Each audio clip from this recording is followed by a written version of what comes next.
interesting and complicated question. I'll give you a brief pass at it. Sunstein and Thaler, when they wrote their book called Nudge, were very insistent, and I think it must be because Thaler is an economist, that you don't nudge people in a direction because it's good for society or even because it's good for them. You nudge them only when you have independent evidence that it's what they want. So if you didn't know that 96% of Americans approved of organ donation, it'd be hard to justify moving to an opt-out system of organ donation. That seems to me to be way too cautious. So I think it's appropriate to nudge people in directions that are good for them, whether they want it or not, or that are good for society. The critical thing is that you are not forcing people. People can opt out.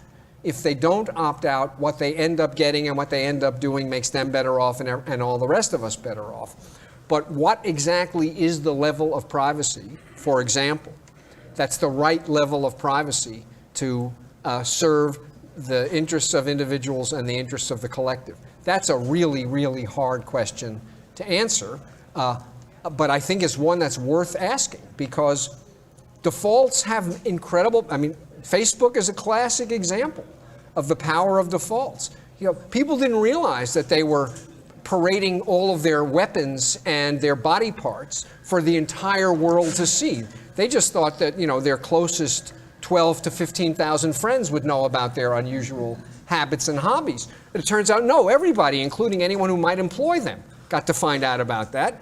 It wasn't deliberate on the part of the people who did this, it was the default. So there are some defaults that are better than others, and it takes a lot of work and understanding of people to figure out which defaults are the right ones. The other thing I'll say is this. It is absolutely crucial, in my mind, that Google's integrity be unimpeachable, so that when people see the ranking of hits when they type in a search term, they know that there is no pecuniary interest driving that hierarchy.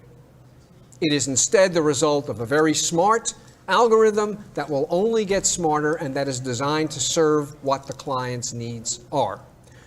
That's a very precious resource to guard and nurture, because once you lose that sense on the part of the public that you're in it for the public's good, it'll take you a generation to recapture it. My own concern is that Google has gotten a little bit careless about preserving the unimpeachability of its integrity in the service of a business model that obviously pushes in a different direction. So I don't think you can put a price on that. I think its value is essentially infinite, and it is something that is really easy to lose and then hard to recapture. That help?